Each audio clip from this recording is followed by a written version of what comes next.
Hello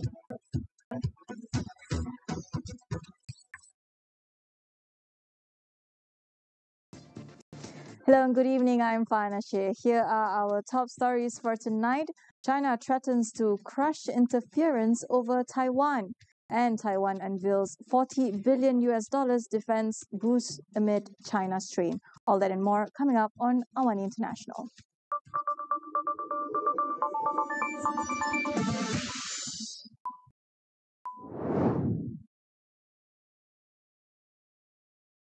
China has warned it will crush any foreign interference over Taiwan after Japan announced plans to place missiles on a remote island near the self-ruled territory.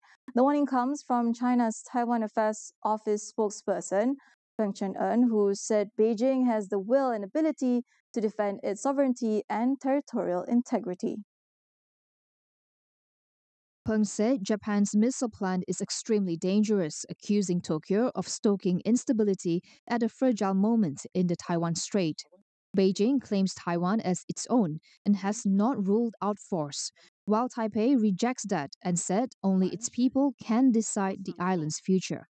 Tokyo has not responded to China's latest remarks, but the deployment comes as Japan boosts its defenses amid growing concern over China's military rise. The escalating diplomatic dispute adds to already fraught relations between East Asia's two largest economies.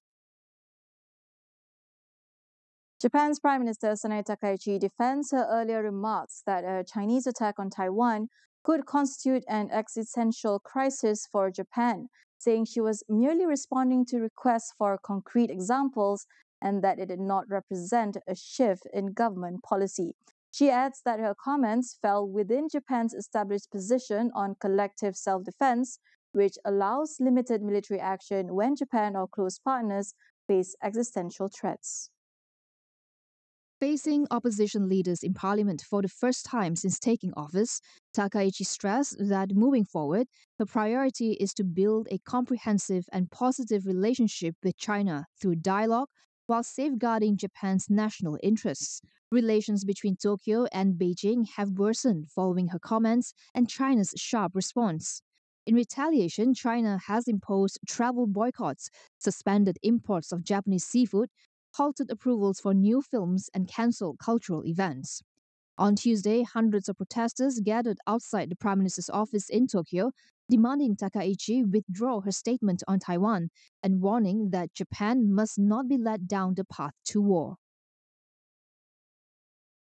Taiwan has approved a supplementary defense budget of $40 billion, signaling a major step up in its efforts to counter China's growing military pressure. President Lai Ching-te says the new funding shows Taiwan's resolve to strengthen its defenses, aligning with Washington's calls for increased military spending. Lai previously set a target of raising defense expenditure to 5% of GDP by 2030. Currently at 3.32% of GDP, next year's defense spending crosses a threshold of 3% for the first time since 2009. He stressed that national security allowed no concessions and that sovereignty, freedom, and democracy remain central to Taiwan's identity. Defense Minister Wellington Koo said the budget will run from 2026 to 2033 and will fund missiles, drones, as well as the new T-Dome air defense system. Lai's announcement comes amid renewed friction between China and Japan, after Japanese Prime Minister Sanae Takaichi warned that any Chinese attack on Taiwan could trigger Japanese military action. That's our top news. Stay with us for more after this break.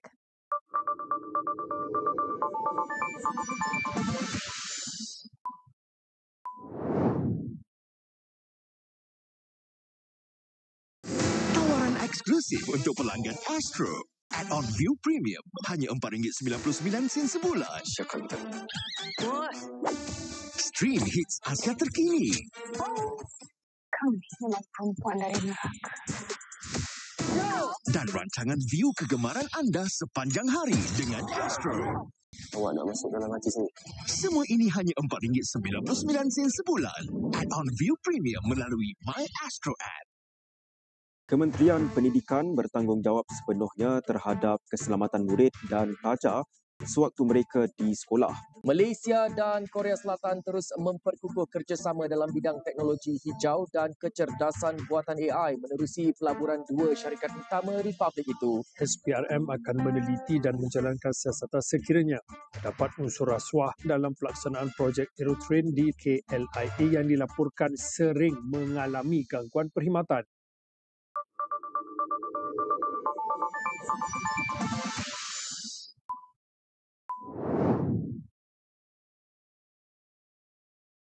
Welcome back. The Israeli military has launched a new counter-terrorism operation in the northern part of the occupied West Bank as violence in the territory continues to rise.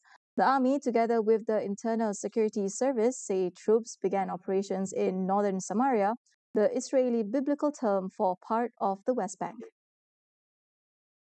Officials stressed that it was a separate initiative from the Iron Wall campaign launched in January, which targeted Palestinian refugee camps and displaced tens of thousands.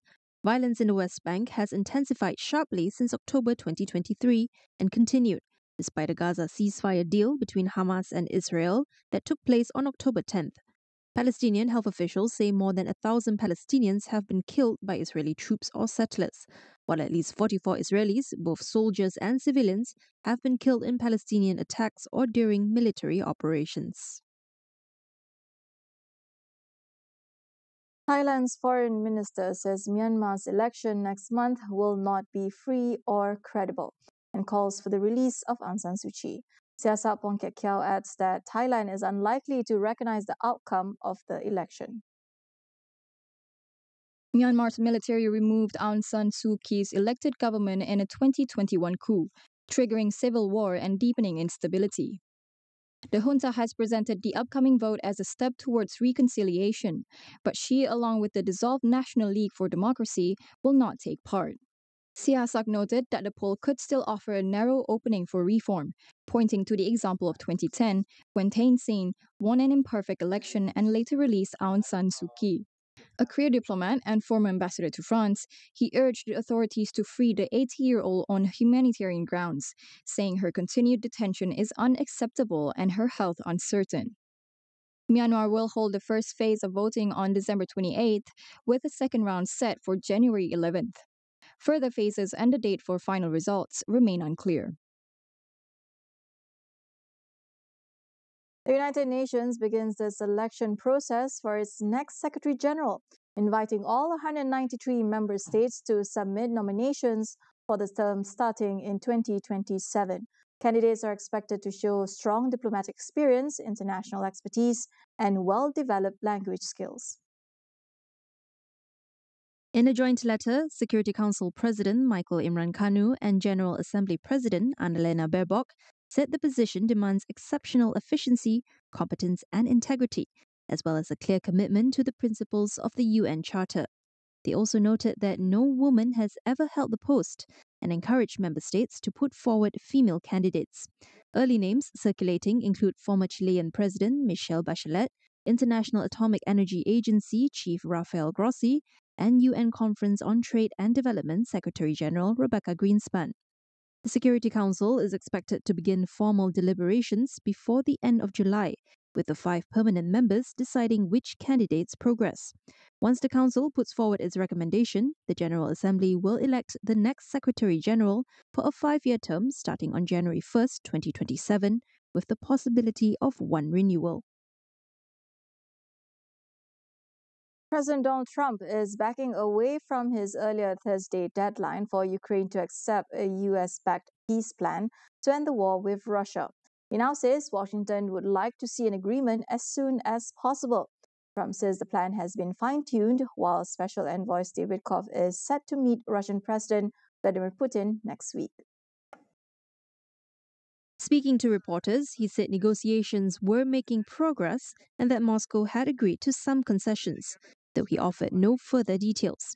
He added that security guarantees for Ukraine were being discussed with European leaders. Despite White House optimism, there has been little sign of progress on core sticking points between the two countries as diplomatic efforts continue. The US-led framework has also raised concerns from Kiev and Europe that the Trump administration may pressure Ukraine into accepting a deal tilted in Moscow's favor. US President Donald Trump says he is open to speaking with Venezuelan President Nicolas Maduro, a signal of possible diplomacy amid rising tensions between the two countries. This comes just days after Washington formally designated Maduro as the leader of a foreign terrorist organization. Trump said both sides have already established contact, with plans underway to set up direct talks between the two leaders. Tensions have escalated since August, when Trump ordered a military deployment in the Caribbean to target drug cartels and disrupt trafficking routes. On Monday, the U.S. listed the Venezuelan cartel de los Soles, allegedly led by Maduro and top officials, as a foreign terrorist organization over its alleged role in smuggling illegal drugs into the U.S. Since early September, U.S. forces have carried out 21 strikes on vessels it claimed were carrying drugs, killing 83 people. Trump has also signaled he may expand operations to target suspected trafficking sites inside Venezuela.